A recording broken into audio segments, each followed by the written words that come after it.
This podcast is a member of the Place to Be Nation family. Visit us at placetobenation.com, the only place to be in your pop culture world. You are listening to Lucha Afterground. Hello, everybody. Welcome to Lucha Afterground, the premier Lucha Underground after show. My name is Max. I have returned. It's great to be here. I feel rusty already. Yeah? Yeah. I guess I'm just going to just try my best. Yeah. Are you still suffering from jet lag at all? Not really. No. I've been sleep. I have been. It's almost like reverse jet lag. Mm-hmm. I feel alert. Yes. I'm up early. Yeah. I stay up late. Uh-huh. I'm operating on like 4 hours sleep. Okay. But I don't know. Yeah, we'll see how it goes. Maybe I'll conk out in the middle of this. Yeah, that's right. Yeah. Suddenly it just goes radio silence because I'm asleep. Joining me, as always, Travis. How are you doing? Very good. Very good. Good job on the 2 episodes while I was away. Thank you. We were really lucky to have 2 really good guys fill in there, and happy with them. Yeah, for sure. I thought they were too nice to you. Yeah? Yeah. All right. I think it's a symptom of being guests. I guess so. I think they let you get away with too much bullshit. Sure. Do you have any examples off the top of your head? Okay. No, they didn't call you out on your obsession with race. It only happened once. You notice I avoided it at one point. We'll get to it. Actually, my favorite part of the whole thing was in the last week's episode when you brought up the Drago thing. I don't know. Yeah. And what's his name? Pete. Pete. Thank you. Of course. Pete was like, "What are you talking about? I've seen like Drago's got hundreds of things," and you're like, "Oh, I don't know." Yeah, I think we'll touch on that possibly later. Because he did point something out, and we have it on tape that I am happy to confirm. Okay, we'll get to it. Okay, so you have something on tape? Well, we had it on tape from him in the previous episode. I thought you were bringing tape. No. Like you have a tape recorder on you? Okay, so as we do, we start with a little news and notes every week. Except for the weeks when I'm not here, apparently. Mm-hmm. Well, I mean, I went over the show. Oh, I guess that's true. Yeah. That's true. So a couple of things. Biggest news was that Lucha Underground will be doing 3 live events coming up in Phoenix, Houston, and in San Diego. Mm-hmm. Looks like it's going to be pretty cool.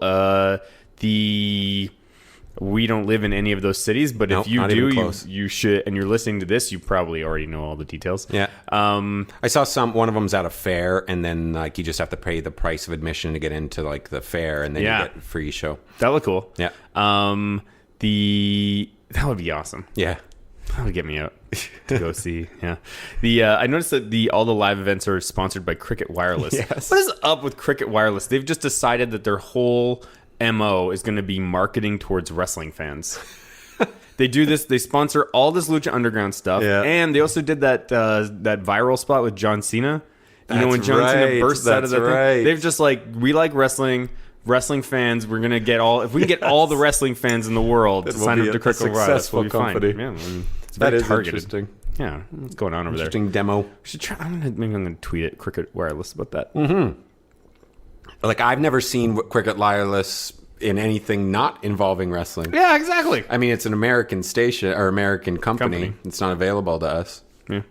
Other news. It was revealed recently that the wrestler originally tagged to play Matanza, Hernandez. Really? Yes. Hernandez. Where did you hear this? It was, I don't know, I read it on somewhere. Mania, something like that. So, and what happened?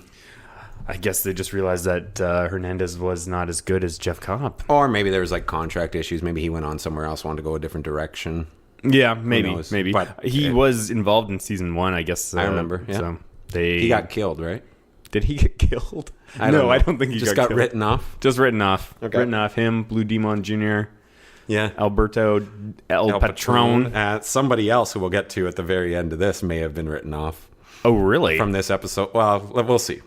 Okay. Very, very interested to hear what you have to say about that. You mentioned we were chatting before we started recording that you have some updates on your Lucha Libre Supercard. That Lucha Limitado show that I went to.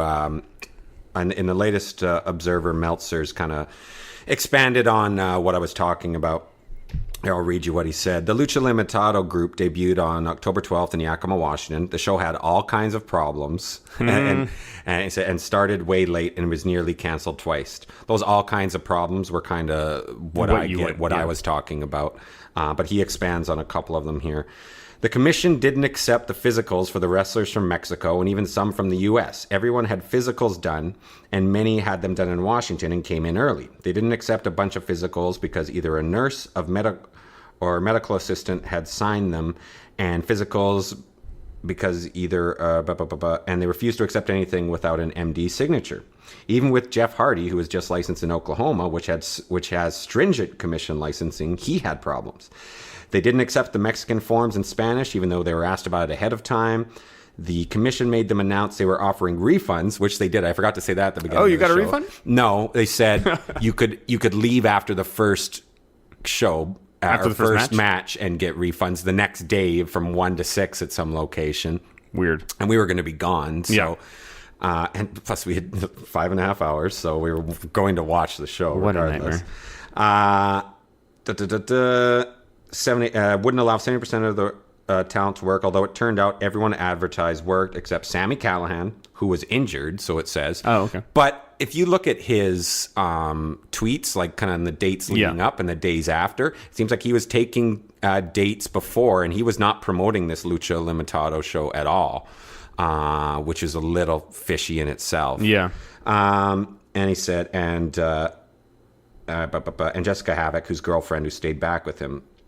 It doesn't mention Conan not showing up because he did not appear. I saw the picture that Pete was talking about where he was backstage. So he was there. So maybe whatever. Remember I'd said 800 to 1,000. Yeah. They only drew 650 fans for a show with a ton of publicity and high price names. So I'm guessing what they might not be saying here is they probably couldn't afford to pay some of these guys. Because like Pete said, Rey Mysterio. Wouldn't you get paid before you perform though? Yeah, but they could get an idea of what advanced ticket sales were and what their gate's going to be. Like Pete said, I'm pretty sure they took a bath. Again, and then he just kind of goes into a little bit more about the matches and said, like I said, the show stealer was a 4-way with Phoenix, Cobb, Grisham, and Dutt.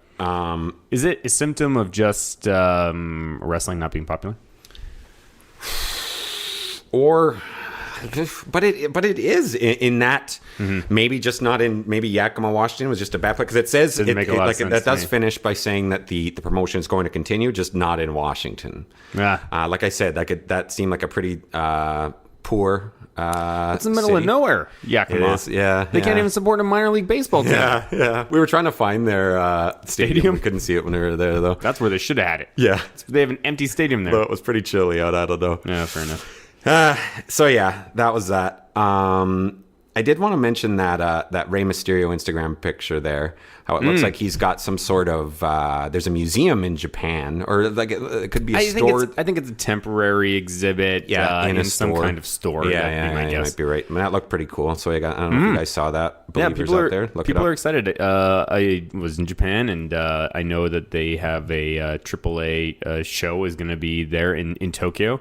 And I had gone to an amazing store.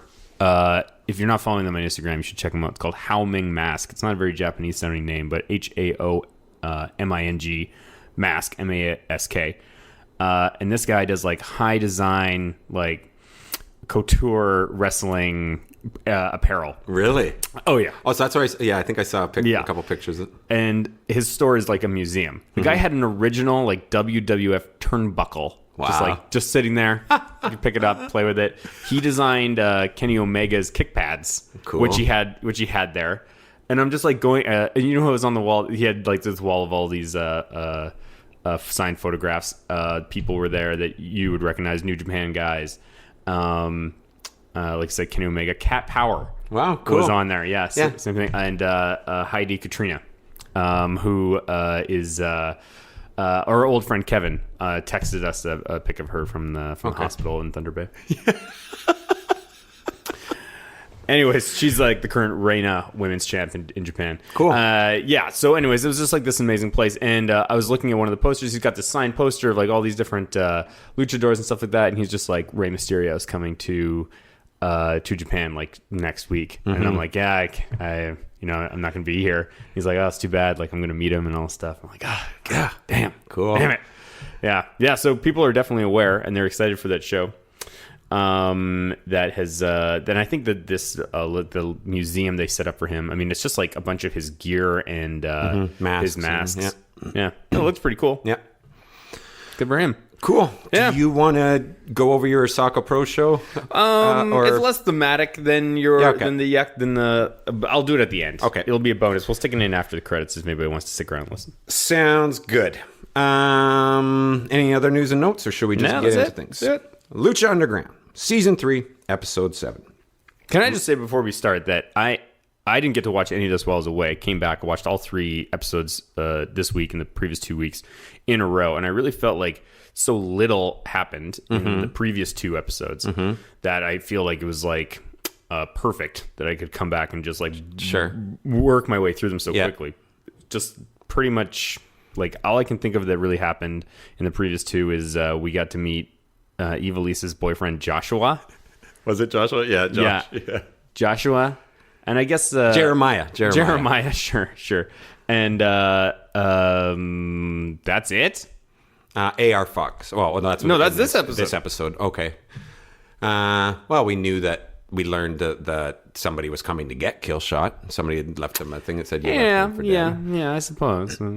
Yeah. Very little happened. I guess so. Very little I guess happened. not. I mean, Sexy Star defended, hung on to her again against the Lucha, against the Worldwide Underground. You know what I mean? It's just like it's a snake eating its own tail for the past few episodes. So I'm glad this thing. I felt like this episode things progressed. Sure, at least more substantially than previous. Understood. Anyways, let's go. Let's get at it. The recap: we saw Puma, Vampiro, and Mil Muertes. A little bit of Killshot story. Johnny Mundo and Dari Cueto. We see Sexy Star beating Jack Evans. And of course, Dario's Dial of Doom and Matanzo just kicking ass, just mowing through these guys. And this leads us into there was a really speaking of those sound effects we get in the beginning when we were seeing some of those crunches and snaps, and then when Mil Muertes hit his spear on Puma, it was like almost like a flatliner, but more like if you get hit hard enough and your head kind of rings for a second. That's kind of what it was like. I thought that was a nice touch. Nice. So our first segment, which is Puma and Vampiro again backstage. Puma telling Vampiro he doesn't want his help. And Vampiro makes a scary prediction, an ominous prediction, that Mil Muertes will die at your hands. Yeah. I thought that was so strange. I don't quite understand. I don't really know what Vampiro's end game is with this. Yeah. I mean, we know that it's obvious he's being manipulative. I don't think that he's not just being there as like a friend. Legit help him out. Yeah. So he's got some plan. I can't really see where it's all going. Yeah. I would imagine Pentagon Dark will get wrapped up into it at some point. Yeah, or maybe he's still kind of, even though it seemed like they had split up, he's still kind of, he's now obeying his master. Maybe there's been a change in... maybe. I really... I'm curious. I'm excited to see where it all goes. Here's one of the problems with paying close enough attention to what's going on and like the dirt sheets and all this stuff is that unfortunately, because there's all these rumors about Puma, this being his last season or whatever is going to happen, it never really, that just doesn't feel like that prediction has any weight. That if one of these two guys is going to leave the company, because like in Lucha Underground, people die, right? Characters are removed. And between these two, there's just no way Mil Muertes is going to be... If you had to pick one of these two guys to disappear forever, it's not going to be Mil. So the whole thing, I'm curious about where it's all going, what the plan is, what's the forthcoming sort of plot points and what Vampiro's motivations are. But at the end of the day, his final statement just didn't seem to carry much weight with me. Yeah. Well, there is an aura of mystery there, which is what they're going for. So Puma growls and he exits. There was a couple growls in this episode. I love the growl. Yeah, and we enter the temple. And what did you think of Slapback? Oh, better than the Chimps? Definitely an upgrade from the Chimps. Yeah, for sure. Was this our first episode? No, they were in the previous episode. Were you around when I had tweeted that kind of halfway snarky thing at the Joseph and he got back to us? I saw it when I was on the bullet train. Yeah. And I was like, oh my God, Travis. What have you done? No, what have you done? It was. It turned out well. We got the guy chatting back, the executive producer. That's the first time he's ever talked to us. Maybe it just takes a little nudge. Yeah, I suppose. But yeah, so he told us this. Every band's got 5 episodes, and this will be the second. I'm just adding Slapback to our list of bands. Yeah, Here. no, they're running away with it for sure. Slapback. For band of the season. That's right. Yeah, had the funk, had the flavor, had lady background singers, which adds a nice little thing, and it looked like fun. I was quite taken with their keyboardist. Yeah, I hadn't noticed. I'll have to watch again. Tony. So that brings us to a really interesting episode. I'm excited to tell you. I got some developments on our latest episode of Man in the Wedge. Gotta get that wedge. Okay, now you're gonna need to bring me up to date here on what happened to Man in the Wedge in the past 2 episodes. Yes, we had a girl that I've called Rainbow Bright. Yep. Because I'll say it mistakenly, I identified, I think it was the lighting, identified her hair as being bright red. It's more of an auburn kind of brownie red kind of thing. Sure. And she was sitting next to, who I've made the inference that is her boyfriend. Okay. Kentucky Waterfall Sideburns, I call him. Oh my God. He's got like really long mullet and like monster sideburns. Oh, was that guy Headless Andrew in Chubby K? No, I don't think so. No. He's got long hair. But he's wearing a completely different shirt. He's wearing a collared shirt, and the hair doesn't look as greasy. It's more like silky smooth. That's like a Kentucky waterfall. Oh, God. So anyways, they're sitting next to each other. He had kind of snuck his way into the Man in the Wedge position, and now she's back in that position. So we know that this is... Okay. So she started in episode 5? Yes. Episode 5, and then it became Kentucky Waterfall, and then now it's back to Rainbow Bright. Yep. Yeah, because I did recognize her. Yep. Yeah, okay. So here's the interesting development. Mm-hmm. Over the last couple nights, I've been watching the Battle of Los Angeles 2016. Really? Rainbow Bright and Kentucky Waterfall are in the front row for nights 1 and 2. Oh, awesome. Clear. You notice I start to recognize, I recognize a couple other like standard Lucha Underground fans there too. And you see Meltzer and a bunch of other people in the front. Cool. By the way, it's way too easy. How are you even watching it? I didn't think they released it. Yeah, they released the DVDs. Oh, they did? They did. Okay. Yep. So cool. These guys are super fans. Why not? You would assume. And they had found out about the Man in the Wedge phenomenon, and being the super fans that they are, they say, we want those seats. We want to be the newest Man in the Wedge. The men in the Wedge. The Wedge people. The Wedge people. We are the Wedge people.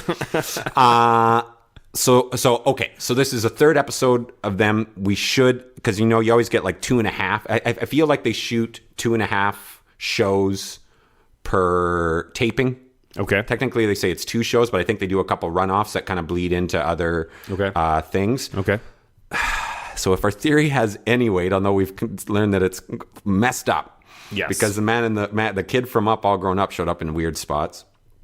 But we should see new Man in the Wedges for the next 2. We'll see. A new Man in the Wedge next week. That's your prediction. I think so. All right, well, we'll see. Or it could be Headless Andrew WK might just be this one kind of floating guy who just kind of fills in every once in a while. I hope it's Hipster Pugsley. Oh my God. Wouldn't that throw a wrench into the works? That would be really exciting. Yeah. Okay. Cool. So it moves us on to our first segment in the temple, which is Darius. Darius Dial of Doom. And he says, let's go for a spin. Mm-hmm. And he rolls it, and it ends up on Kill Shot. Yeah. Which is exciting. And he says, I hope he's ready for war. Bring the war! Yeah, essentially in that voice. Yeah, I thought this match was awesome. I thought it's my favorite Darius No way. Dial of Doom. Yes. Better than the match against Puma? No I'm not way. saying it's better. I'm just saying it's your favorite. It's my favorite. Okay. Yeah. You thought Killshot had a chance? Did I? I guess I was looking at it through a different lens today when I watched it, where it's more like from a television production standpoint, or maybe a. Oh yeah, I mean they did what they needed to do. Yeah, but I just thought the match was super tight, and it just didn't go on too long. Nope. Actually, you know, I know that he didn't have. I knew that Killshot wasn't going to win because Killshot is wrapped up in this other plot and things like that. So obviously, why would this, happen? But when he had him, when Matanza was going to do the tombstone off the top rope, and then Killshot sort of reversed it and flipped it around and did a sequence of moves against him. Yeah, you could just feel the crowd was just like, "Oh, sure. Is this actually going to happen?" And that was his longest hope spot in the night. He would keep having these quick little hope spots. Yeah. But that was the one that was an awesome sequence. I had that written down. It was like a counter to that. Totally. But I mean, that was pretty much the whole match. I mean, the match wasn't very long. It was very short. It made sense. Like Matanza should win, but it had just that one glimmer of hope in the right spot, and then it was over. Yeah. One thing I wanted to ask you about is Matanza's finisher, the Wrath of the Gods. Yes. Does it look powerful enough to you to be an appropriate finisher for that character? For me, it just seems a little soft or something. I think I can kind of understand what you're saying. I think it's because of the extra strength of him tossing the guy around beforehand makes it a little more believable for me that he's just like wah, wah, wah. I think you're just saying the impact doesn't look as hard as it needs to be. The impact doesn't look as hard as it needs to be. Some look better than others. I'm fine with it. Okay. Yeah, I like the spot where he rips off his bandage, kind of thing. Like he's getting this confidence, and then he misses, and that the bandage was so small. It was so weird. I was looking when he first came out. This is we're talking about Killshot. It had this small bandage, about the size of the palm of your hand, on his lower back, and it looked like he got a fresh tattoo that he was trying to exactly. It's something like this. A new uterus tattoo. Yeah, remember he has I know. But they do that in New Japan all the time, where they'll be all wrapped up, and it's purely just to tell the story, right? Sure. Like so that you can communicate to the audience, this part of my body isn't as strong because of these matches I had previously, and so I thought that was great. I would have picked a bigger bandage. I would have. It's so small. It's like there's no way your muscles are hurt with a cut. It's like you're cut. Yeah, like a small cut. It's not like you've sprained your back or something. But it was good. It was good storytelling, I thought. I thought there was a really tough headbutt from Matanza in the middle of that. I thought that was so good. That was, totally. I know exactly what you're talking about. Yeah, it was nice and stiff. Good quick match, fast pace and tough and snug. Yeah, I liked it a lot. So post-match, sorry. Oh, so I had this thought too during this match. And it's not just about this match, but it's about sort of the Lucha Underground universe. Mythos? Well, not mythos, but I talk about it all the time. I'm hung up on it a little bit. Like, how do you have an underground fighting ring and have television cameras and microphones and all this stuff? Yes. Is there a way? Well, let's just brainstorm for a second. Okay. Is there a way to do wrestling without a referee? Because if this was an underground fight, I've seen Bloodsport. Yeah. There's no referee in Bloodsport. People just are beaten. So how can you remove the referee from the whole thing? Then that changes. That's a key structural element. Yeah, but can it just not be instead of countouts? Couldn't it just be like a knockout? It could be, but again, that changes dynamics for all of these matches, right? You eliminate the idea of a near fall. You'd have to tell different stories. Okay. How about forget a referee. You can still have like an official. Okay, but don't put them in like the referee gear. That's what have them be more like a I don't know, a Dario Crony. Okay, like a Mr. Cisco type who's there. And he is there to call the match when it's over. Like, the match is over. This person has been beaten, right? And then the wrestler can kind of be like, I'm not beaten, I'm back up, it's fine. It's like, he looks around, okay, let's ring the bell again, let's go again.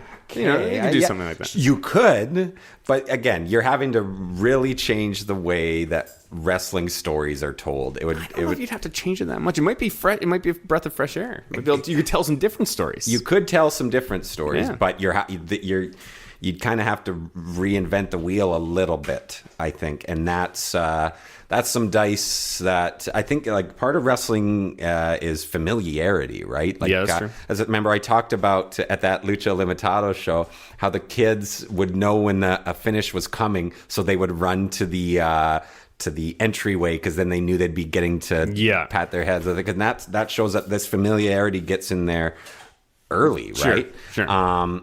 If you were to do something like that, it could still have like wrestling tropes and things like that, but you would have to really alter your storytelling devices. Mm-hmm. You had to put in more effort. You had to put in more thought.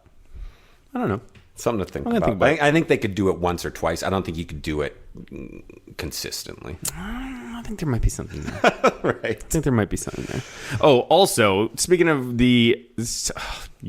when Dario, 1 episode ago, when Dario looked right at the camera. Yeah. What was that? I thought that would rattle your cage. That was 2 episodes ago.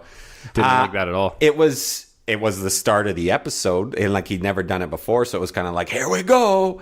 I can see how that would rattle your cage. I know you did not. But what about when Pentagon goes right to the camera and goes Cierro Miedo? Were you okay with that? I guess. Good point. Touche. I am for some reason. Yeah. And Stryker and Vamp talked right to the camera all the time too. Uh-huh. But something. I don't know. I guess I shouldn't be weirded out by it, but it just seemed to really break the fourth wall too much for me. I really think they should be downplaying the whole television production aspect as much as possible. I see what you're saying. Yeah. I will say this: that Dario's Dial of Doom has totally won me over. Good. I'm totally on board now. Dario's Dial of Doom. Because we've seen 4 good matches, and each one has put over Matanza as more of a monster in different ways. It definitely. I cannot wait for Aztec Warfare to start, because it really feels like that is when the new season, and this was definitely the case in season 2, that the show didn't really begin its new. It uses Aztec Warfare as a launch pad for new stories. Yeah. You know, I feel like we're just sort of treading water ever since the beginning of this season. We got this interesting stuff with Killshot that's coming, I suppose, but we've teased the Black Lotus clan, and we've teased this Rabbit tribe, but they haven't shown up yet. No. They will. Somebody's debuting at Aztec Warfare, but it's just like, could be come on, can we do it? Yeah, a few debuts. So after this match, AR Fox with a beatdown and a nice package brainbuster. Then he leaves the dog tags behind. I thought the AR Fox is a really good feud. I haven't seen any of his work. Have you? No, I had no idea who he was. I had to be like, who? I had to. I just heard the name in like indie shows and stuff. So I googled. I looked him up. I looked up AR Fox. Like, who are you? What do you do? What is your deal? And he seems like he's got some decent matches. And how long has he been working? A long time. Yeah, a long time. He's of the same generation as as Ricochet, Rich Swann, those type of people. And the reason why I mention Rich Swann, because I was trying to find. I was going through AR Fox's match history, and he wrestled for Dragon Gate USA in 2012. Okay. Listen to this this card. Okay. These are all the wrestlers that were on this single card, among others whom I don't recognize. Okay. Tony Nese, ACH, Jigsaw from Chikara, Fire Ant from Chikara, Rich Swann, who fought Chuck Taylor in 2012, Sammy Callahan, El Generico, Samurai Del Sol, who is now Callisto in WWE. They were a tag team. Okay. And then this was the main event. A 4-way match between Johnny Gargano, Akira Tozawa, Ricochet, and AR Fox. Wow. Yeah. In 2012, in New York City, 450 people. Wow. Yeah. Wow.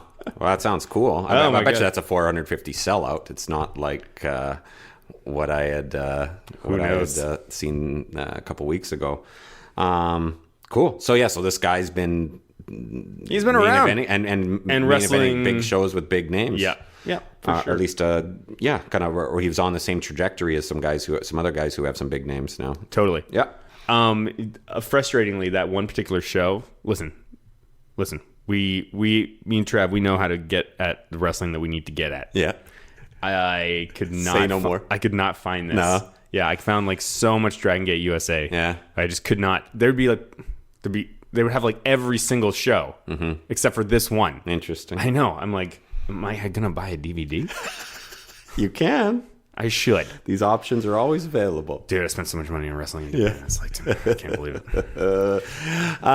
So after this ends, we see another White Rabbit vignette. Is it going to be next week? God. I hope so. I don't think that's it's enough. until- Because that's enough. Yeah. That's what I think. I hope it's not 4 weeks from now that it is debuted at Aztec Warfare. Because then we're just going to keep seeing, okay, we get it. I know. Which leads us to our next match. Our super friends, the Trios champs, come out. Phoenix, Aerostar, and Drago. This is what I was going to say. See, I owe you an apology. Oh, dude. I had thought About what this time? That he had only worn the one set of clothing. But it turns out Drago. But it turns out he's worn yellow, as Pete had mentioned. Are you sure? Yellow. This is Pete. The guy.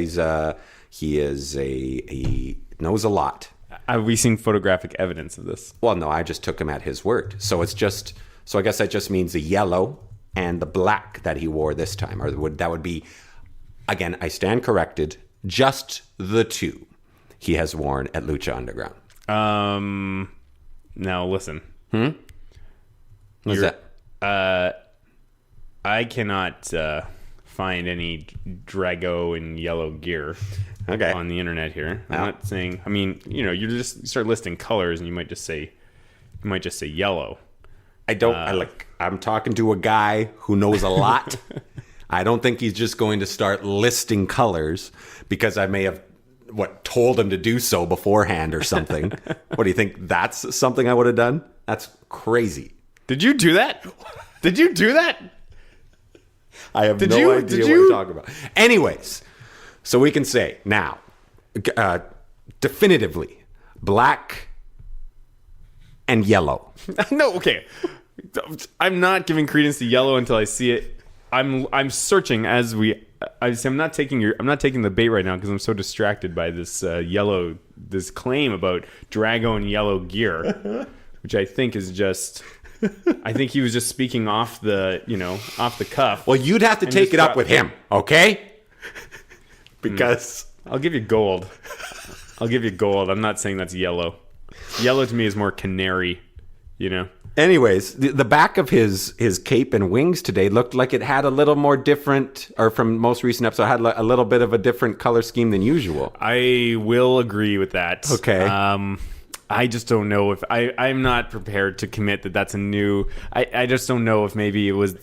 I would say, listen, when the three of them were standing in the ring holding the straps, the straps themselves look different because of the light, the brightness of the light. Okay. And I believe that we were just seeing the Drago's typical gear just with like brighter lights shined on it that we normally see. Like those straps looked white. Okay. They looked white. It was so bright. So we'll say yellow. No, we're not saying yellow. Yellow to be determined. Sure. Otherwise, just black. No, he's Travis. What? Drago has had he's worn a lot of different colors. Okay. Now, I think this is important. We need to get this established. Are we counting what he's worn just in Lucha Underground? That's all I know of him. Mm-hmm. I am no Matt Striker. If I was going to I can't call this guy the greatest wrestler in the world. But I know of him just in Lucha Underground. So if I was going to list the colors I can be certain about, am I listing just what I have seen in Lucha Underground, or am I listing what I've now... What we have seen, yes. What we have seen? Just the black. Oh, God. Okay, well, don't forget, when he first began, he debuted in blue. In like almost a baby blue. Whoa, I can't believe I forgot that. Yeah, that was nice. It was a baby blue. Then he wore red just for one match. I would like to see the red come back, to be honest. And then after the red one, then he started wearing the typical black, which is what we know and love. However, he has worn a white number, and there is some chatter that he wore a purple all white. Purple, a white purple blue, a white purple blue number. Ooh, sounds nice. Yeah, but that one sounds like the color of like the inside of a muscle almost. Yes.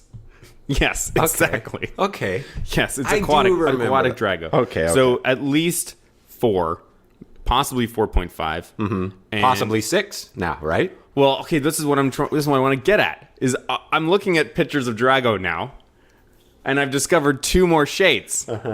Are we including that in our tally? No. Just Lucha Underground, okay? Okay. I think you think about this way too much. Is this an intervention?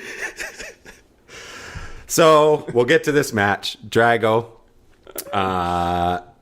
Phoenix and Aerostar. Before that, we learn who their combatants are.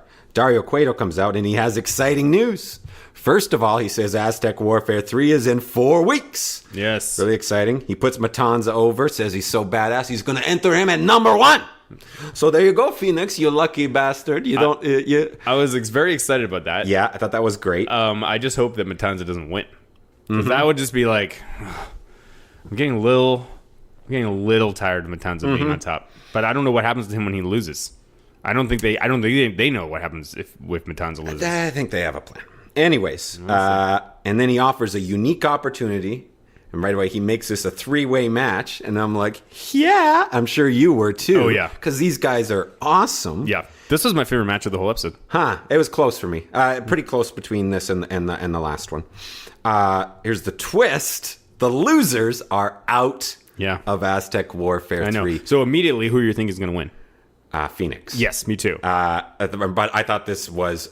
Boom. Right away, we're getting these 3 guys in a match, and now we've got a stipulation that means it's going to mean something. That's right. There's stakes. Yeah. And it all makes sense. It's like, this is Dario's MO. The whole thing is just like, it's beautiful. Yeah. Beautiful Lucha Underground really looking great at its finest. Piece of business here. Loved it.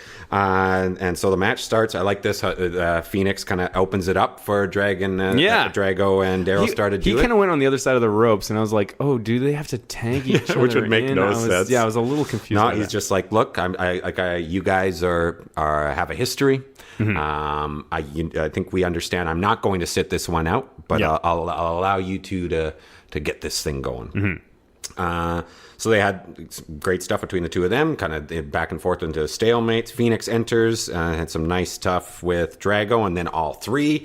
Phoenix does his trademark awesome offense, fast-paced action.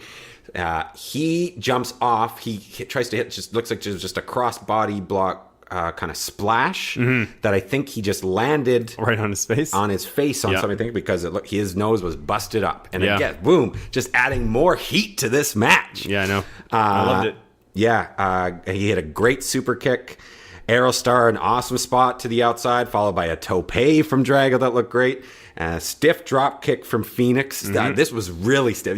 Every time Phoenix would hit a kick on Aerostar, it would like push him like 4 feet across the. Well, it's fair. He wears body armor. He wears full body armor, so you can hit him a little harder. It's all made by aliens. That's it's like right. this like Teflon kind of like chainmail or something. We hear a "This is awesome" chant. Aerostar breaks up. The bridge pin, and it was like, and you hear what's his name, Vampiro says, "Holy shit!" Right, Matt? Yeah. It's like, or as I should say, "Holy shit!" I know. You didn't like that? No, I thought it was just stupid enough. Like it showed a bit of self-awareness. Like, you guys know that we say these things a little too much, so I'm just gonna belt it out like I really like swearing. Yeah. I don't know. Another awesome Phoenix drop kick. Phoenix double stomp. Again, fast action, too difficult to call. Led to the second "This is awesome" chant of the match. All 3 are just shining. There was a slight botch, but they kept moving through it. Was that Aerostar off the ropes? Yeah, just kind of missed his... I'm beginning to suspect that Aerostar is so good that's when he wants to open himself up for to take a move. When he realizes that, okay, the momentum needs to shift back to my opponent, he'll do that rope botch spot. Maybe, because I've seen him do it so many times. Really? Now. Yeah. He's done it in Lucha Underground last season. Yeah, that was more. He kind of fell off the top rope. Yes, but I mean, he's doing it in all these different ways. I think this is by design. He's a clever guy. I'd love to believe that. That'd be amazing. Yeah, it's so believable. Well, especially with because these guys didn't miss a beat. It wasn't like, okay, now let's kind of get our heads in together. It's and that's the thing. Yeah, it's almost never. It's almost they react so seamlessly that it feels like it's on purpose. Yeah, for sure. But from that, Aerostar locks an awesome submission on Phoenix while he had mid-submission hold on Drago. This is where I thought it was going to end. I thought it was going to end in some sort of weird... kind of thing. All three. Like, I wanted it to be like a triangle where they all had submission holds and everything. And we all submit at the same time. Yeah. You will all be number 20. No, you're all out. eliminated. That's probably what I thought it was going to be. Yeah. Really stiff match. Awesome rewind Rana from rewind Rana pile driver from Drago. Maybe the best move we've seen him do, and something that really made him stand out. And made me start to get close to thinking the way Matt Stryker thinks. And then he hit just kind of a weird kind of blockbuster for the win. That was my only. It didn't feel definitive that last thing, right? Yeah. It felt like a bit of a surprise at the end. Totally. That it was over. Totally. I mean, it was a big surprise that Drago won. I'm sure you popped.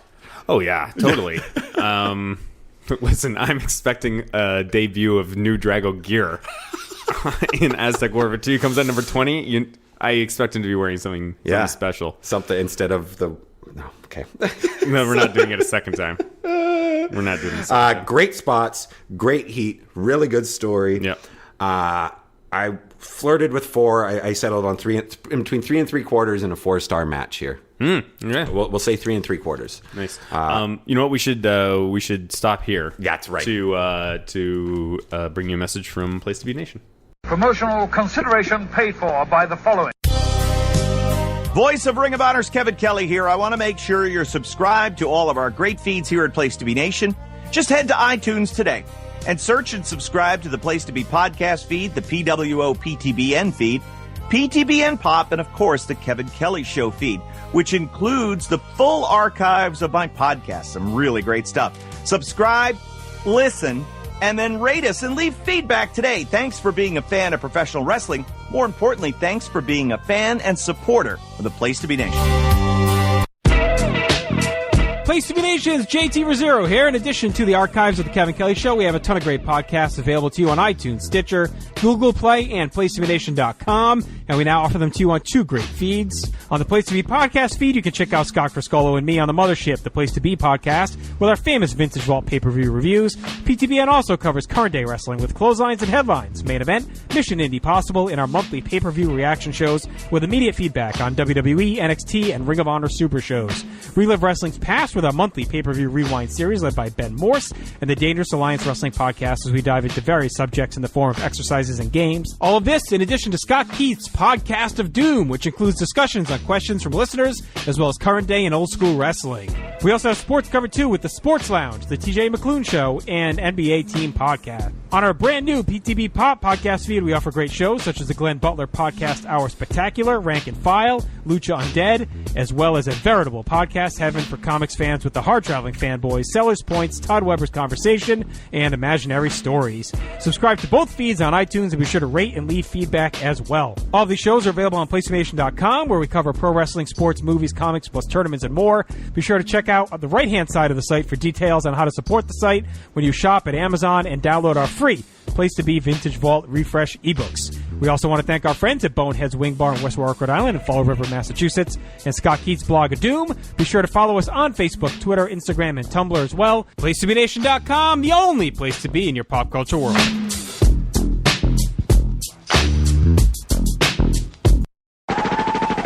This is Parv, and I'm here to tell you to listen and subscribe to the Pro Wrestling Only Place to Be Nation podcast network. That's the PWO PTBN podcast network, where you'll find a ton of in-depth shows done by hardcore fans. We've got Chris Zellner's 1-2 punch of Exile on Bad Street, and with David Bixenspan, a smash hit Between the Sheets. We've got Wrestling Culture with Dylan Hales and Dave Musgrave, Goodwill Wrestling and the reaction shows with Good Old Will from Texas. We got This Week in Wrestling with my man Pete and Johnny Sorrow, Stephen Graham and Tim Livingston's Pro Wrestling Super Show, Tag Teams Back Again with Kelly and Marty Sleaze, and a ton of other great shows too. And of course there's Titans of Wrestling and Where the Big Boys Play with yours truly and some dude from down south called Chad. PWO PTBN Podcast Network.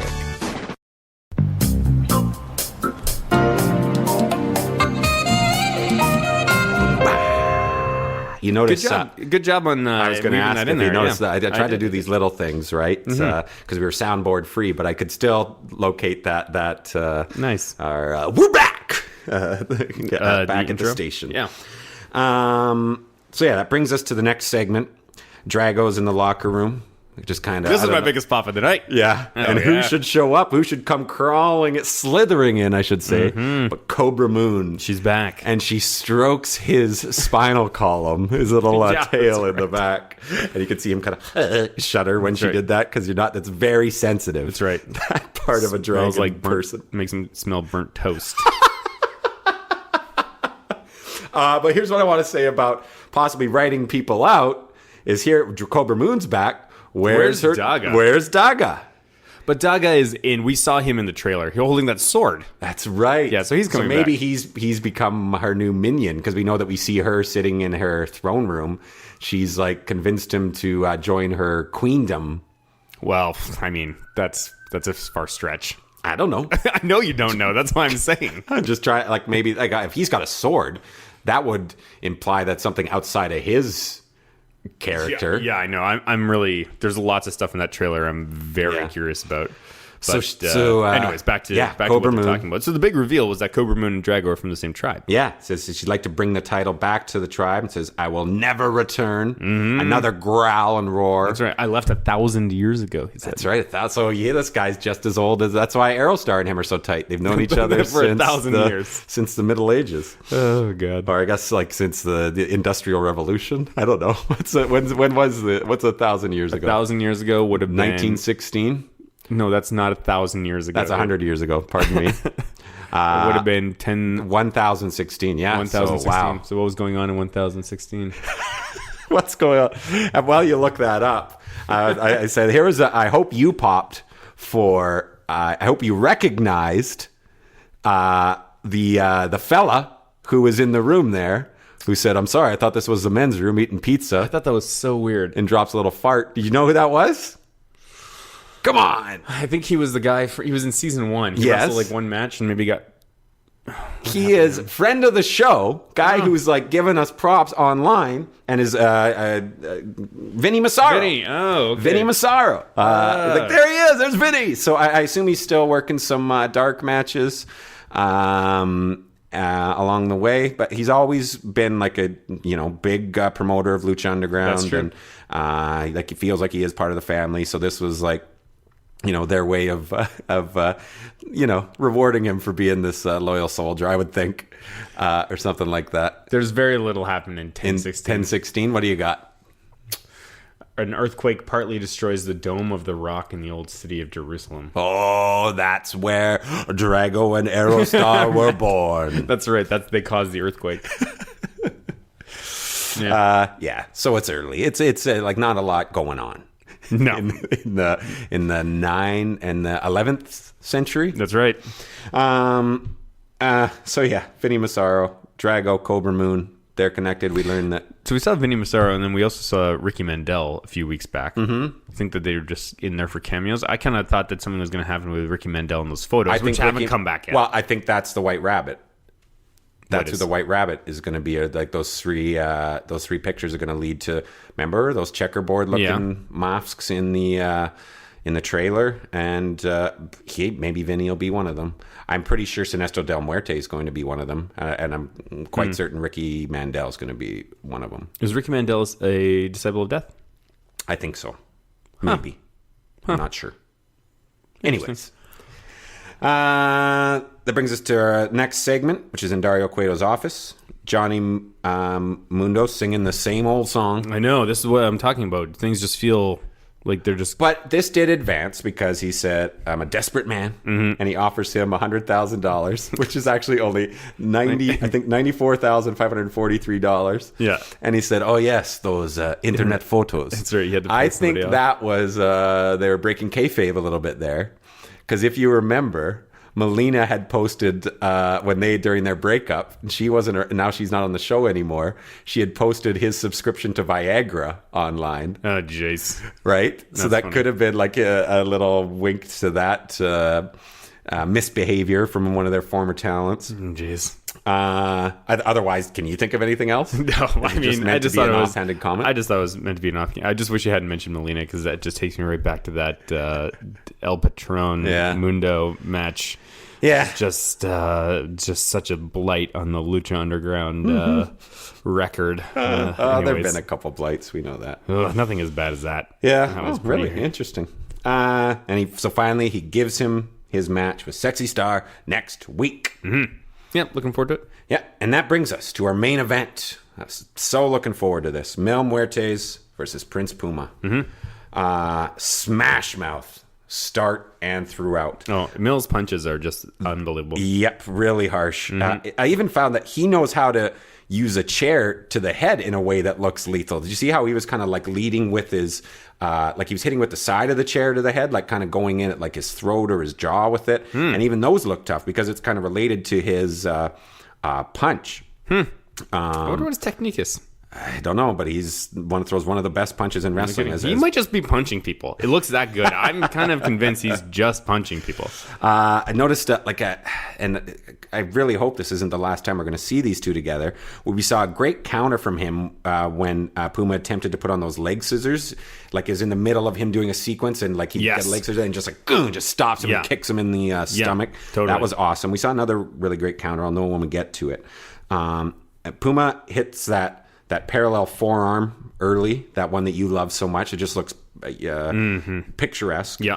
And there was when he did that dive from off the thing, like also there's times. Puma. Sorry, Puma, the dive when he was into the crowd. He was in the crowd, and he kind of jumped off that ledge and just flew through the air. Yeah. Also, it was picturesque. I think that's the best way to describe. Absolutely. Some of Ricochet's aerial work. He hits that early, and it's a tope to the outside and goes right back out and hits that another one of his awesome aerial twists. The kicks, he starts hitting those kind of Daniel Bryan kicks on the outside that seem to rejuvenate Mil Muertes, and he hits a hard spear after Puma did that kind of flip off the wall to avoid him. It's just really great back and forth between these two, as you would expect. Pardon me. As I said, those chairs to the face look good, and the brawl goes into the stand. Mil Muertes hits those trademark punches again and again, leaving Puma in a heap. And then he walks down the crowd to go back to the Rock, goes to the Stone, and that's when we see that dope dive. So it's kind of like the first time I watched this match twice. First time I'm like, he doesn't really. Why would he leave the disembodied? Or like this kind of heap of a man here just to go down. But I guess you could say I'm going to go down and just kind of love my Stone and like show that I'm a badass kind of thing.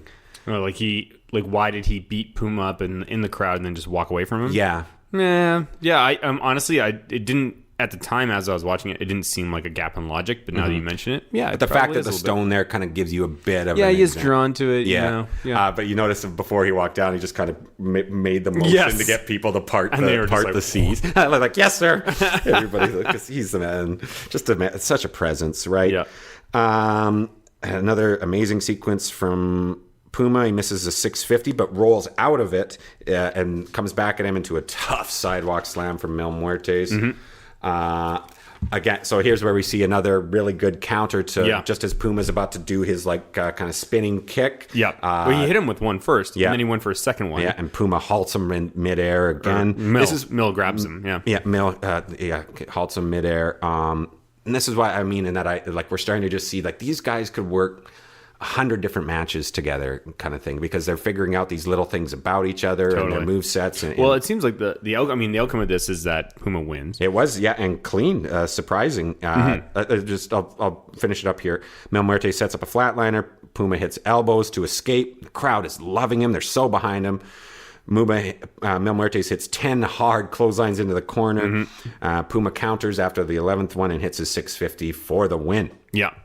So now as a sheet. So now you've got they've wrestled twice, 2 big matches. They each have one match each. So it feels like they're setting up for a grave consequences. That's my guess. Yeah, and so that will be pretty wild. Yeah. So like I said, I loved that. I loved the 3-way we saw before this. Maybe the I mean, Drago and Aerostar had some great matches together, but this might have been there all together. Like, obviously, when we've seen all three of them in the ring, whatever. We could. I can't say Phoenix's best match. Maybe Aerostar's best match. I don't even understand what you're getting at here. the previous match, we loved it. It was a really good match. Yeah, I went 3 3/4. Was flirting with 4. This one I went straight 4 stars.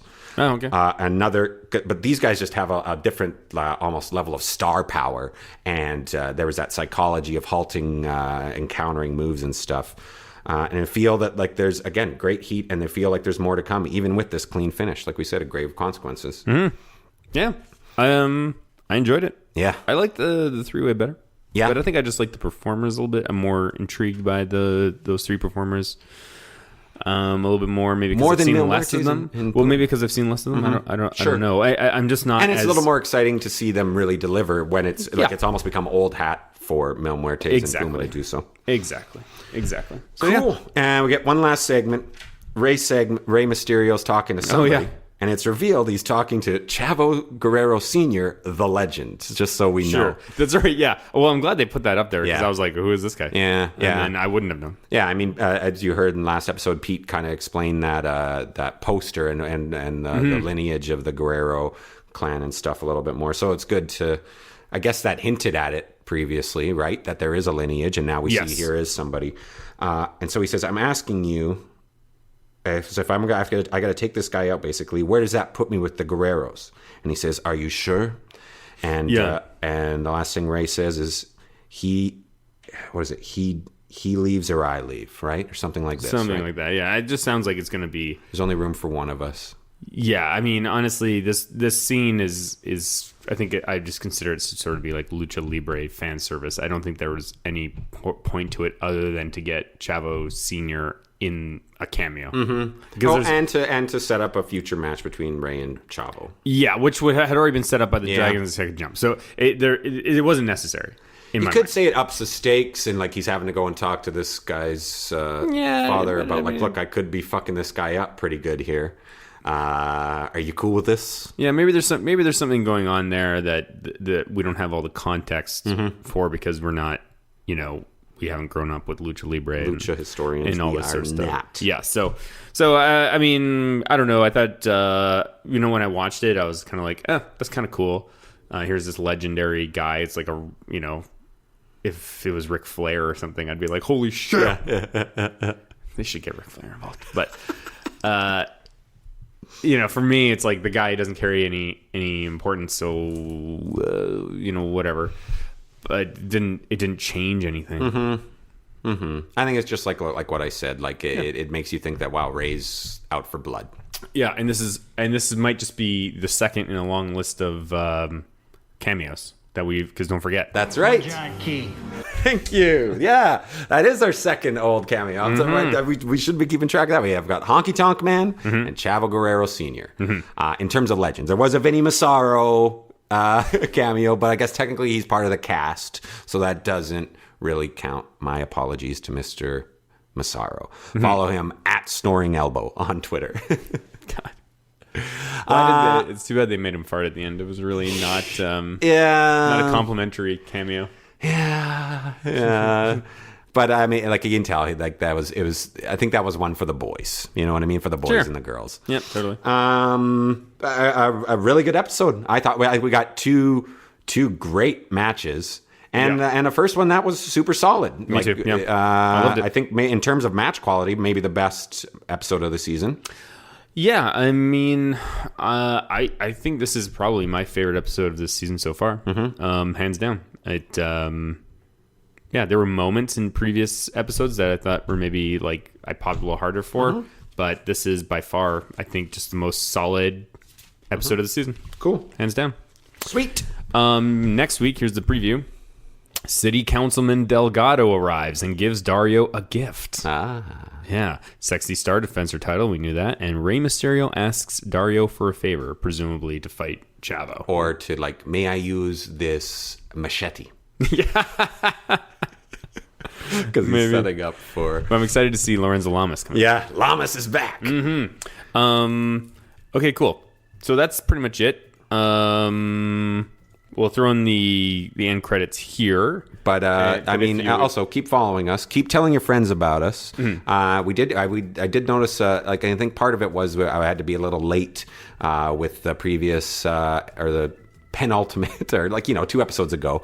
So we didn't get as much listenership, but it definitely went up with Pete, because I know Pete promoted our show on This Week in Wrestling and some things like this. But we want our listenership to continue to grow. At least I do. I assume. Max? Well, sure. Yeah, okay. Why would I say no to that? I don't know your aspirations. So yeah, tell everyone about us, man. We are the premier Lucha Underground after show. Absolutely. Follow us on Twitter. Search Lucha Afterground. Mm-hmm. Check us out on Place to Be Nation. I do want to give a quick plug to Place to Be Nation.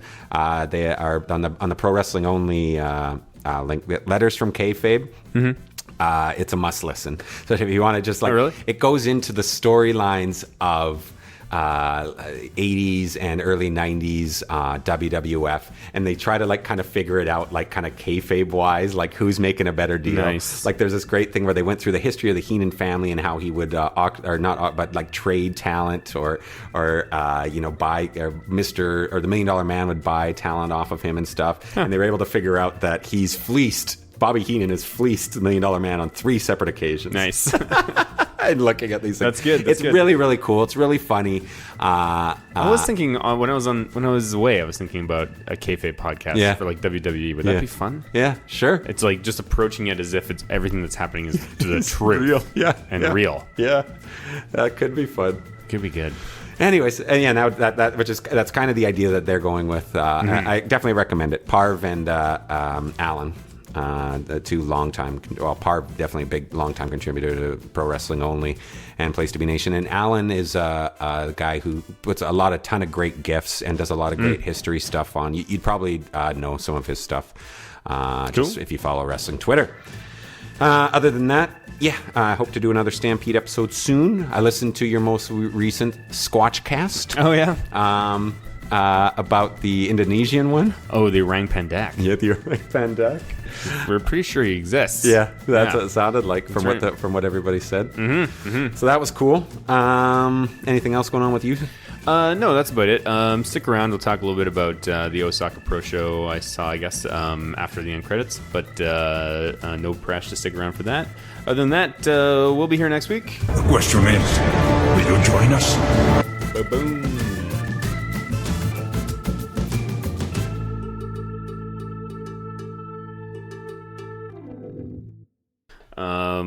Yeah, man. Okay. So this Osaka Pro Show. Wrestling in Japan is very expensive. Yeah. Okay.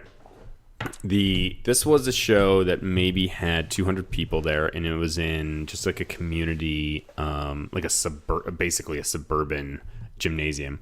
It was we had to travel a ways to get there, and tickets for reserved seating tickets, and maybe there's, like I said, 200 seats in the whole place. Reserved seating tickets were $50.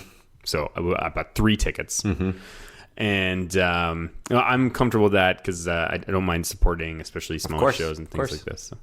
So we go in, and I'm just like, man, I hope this is gonna be good. And it was almost exclusively comedy, comedy wrestling from beginning to end. Which was great because Stacy, friend of the show, and my friend Brandon, who are not into wrestling whatsoever, they were engaged in what was going on, right? Cool. Because it was less about who's going to win and all that. You didn't need to know that. And the storytelling in comedy matches is the best. Yeah, it's the best. Yeah, and this transcended the language. There's a language barrier and everything like that. So sometimes they're chirping back and forth at each other in Japanese, and it's and you're getting some reactions from the audience. Yeah, you get the reactions from the audience, but for the most part, it was all done pantomime. Yeah, pantomime for sure. They had Ebi-san.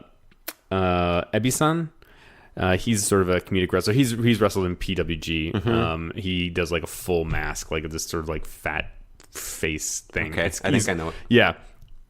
So he was there, and he was wrestling there. I think that's sort of his home promotion. He was wrestling this other clown-like character, and they were constantly mimicking each other's moves, and they'd always sort of bounce up and sort of point at each other this guy. It was really good. It was really fun. At one point, they announced that the ref was the winner of the match, and like they went through all this stuff. It was really good. I'm not gonna go through it like blow by blow. I know, but yeah, definitely entertaining. Then they had a couple of one-on-ones that were really good, well wrestled matches, but like the crowd was just not there for good, excellent like acrobatic matches. Yeah. Right? So I feel a little sorry actually for some of those guys. But the highlight of the whole thing was a tag team match between now if you can think in your mind here about like the sort of like classical images of like urban Japan, you often see this this image of downtown Osaka, and there's this huge lit up billboard of a guy running, arms stretched up. Okay. It's a billboard for this company called Glico, and that guy is specifically referred to as Glico Man. And so in this... is he officially licensed? I'm going to guess no. No, yeah. So there's this one character who was wrestling in this match was sort of like a Godzilla type character, and then there was another... He was tag teamed up with the Glico Man. Okay, the Glico Man. And they were wrestling against some guy whose like gimmick was like heavy metal or something. And his partner, and this was the highlight of the whole thing, his partner was... his gimmick was in full mask. His gimmick was that he was a baby polar bear.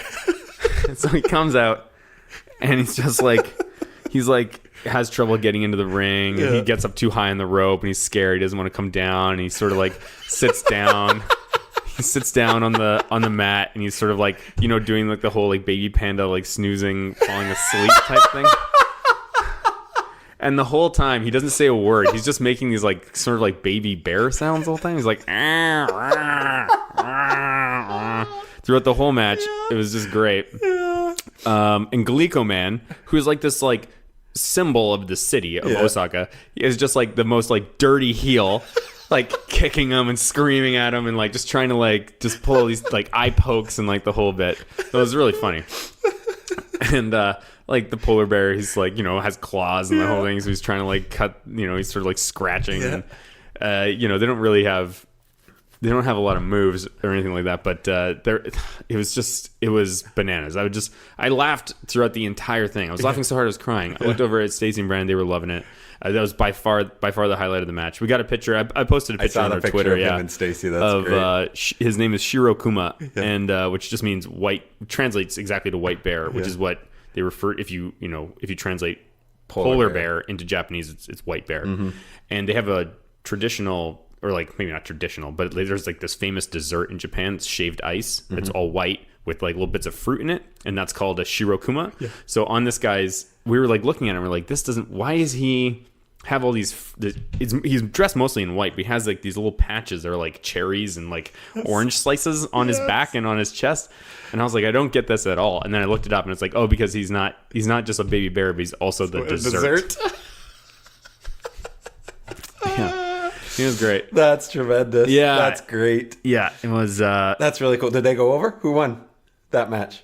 They did. Yeah. Good. Yeah, but he didn't get the pin. The heavy metal guy got the pin. Good. Well, as long as he went home happy. Oh, yeah, for sure. That's awesome. Yeah, I tried to talk to him afterwards. He didn't speak any English, so that's very so awkward. Funny. And actually, I don't think he was willing to... He didn't say a word. He was still keeping up the thing. Just kind of... Yeah. Kayfabe. There was another wrestler there whose name was... to go outside and climb up to the top of a tree and wait for everyone to go home. That's right. And they won't come down. There was another wrestler who... His whole gimmick was that he's a detective. Yeah. And he's got a really weird like full head mask that's just like fleshy looking. I saw it's just that super weird. in the poster. And his name is the Night Scooper. And so I got to talk to Night Scooper a little bit. And he spoke English? Very little. Yeah. He was just like, thank you. He was the one selling merch at the merch table, so I bought a mug, and it's got like that's cool. And I talked to another guy, and I was like, oh man, your tornado DDT was so good. And he's like, oh, thank you. My favorite move. Awesome. I was like, sweet. Okay, Awesome. Yeah, so we talked a little bit, and I was just like, yeah, you're super snug and all this stuff. And cool. Yeah, so it was a lot of fun. It was expensive, but it was well worth it, and I definitely felt like a much better show than what I saw last year. Last year, I dragged the same people all the way out to the suburbs of Osaka. Again, we saw a tradition show, which was like a bunch of like older guys. Yeah, it was like a Legends show, and so they weren't very dynamic or anything like that. But this was definitely much more in Stacy's wheelhouse for sure. Cool. So that was good. That's good. Yeah. Actually, I got you a small gift. Oh, yeah. Awesome. I got one more thing I want to tell you. This is so exciting.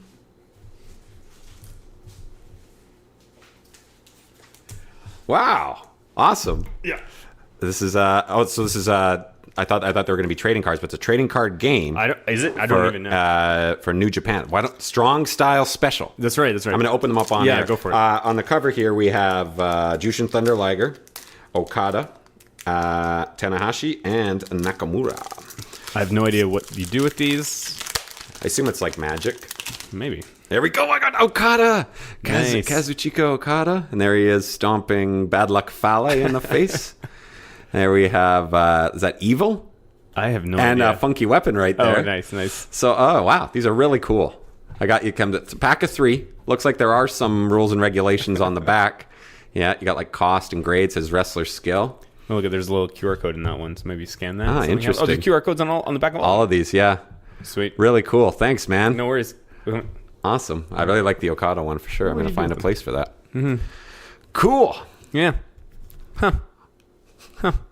Distraction, maybe? I don't know. Who knows? Yes. So I went to the New Japan official store. Mm-hmm. It's very small, and one of the things they had there for sale was New Japan has its own cologne. Not just its own cologne; they have 2 different types of cologne. One is strong style, and the other one is the IWGP cologne. It's super weird. And I was staring at it, and I was like, Stacey wouldn't even let me squirt it into the air. She's like, don't even touch it. Don't even touch it. That's amazing. And there's that New Japan themed bar that you didn't get to go inside. But. Yeah. Well, we were in a small another city called Kagoshima, and right downtown, we were in sort of the entertainment district. There was a sign, and it was the New Japan logo, and I was like, oh, what the heck? And it was called Dandelion. And we're in this area, and anybody who's ever spent any time in urban Japan knows that there are all these these hostess bars where you go around and you go in and basically you spend money, and they basically hire. It's the equivalent of it's a modern day geisha, right? Who comes over and is there to entertain you through conversation and flirtation and all this stuff. Sure. And the idea is that you buy her drinks along with your own drinks, and then that way everybody makes money. Yeah. Anyway, so we walked past this thing, and I was like, "What is this sign?" And the logo had been altered slightly so the eyes were more feminine. Yeah. And I was like, I don't know. I wonder. And then we had gone out. We'd done karaoke. All you can drink. It's too much. Yes. All you can drink. Oh, there. We'll send you to the hospital. Yes. We were coming out of that, and there was a girl standing outside handing out flyers, and I was just going up in my broken Japanese. I'm like, is that New Japan Pro Wrestling? And she's like, yes. You should come in and talk to me about it. And I was like, I'm like, how much is it? And she's like, oh, it's $30 for all you can drink. And I was like, well, my girlfriend is 2 feet away from me for starters, so no. And number 2, I've already drank all I can drink. I didn't know. It was going to be so awkward. It's I'm not going to go in there and do especially by yourself. Right? Oh, yeah. I couldn't drag anybody else in there if I wanted to. Well, what do you think about Kenny Omega, Brandon?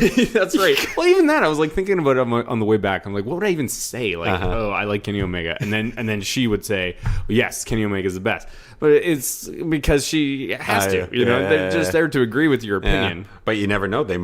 She might I have my own podcast. God. So yeah, those are my wrestling adventures in Japan. That's really cool. I'm glad you got to fill all the believers in, and thank you again for this. No worries. All right, that's it. Adios. Bye.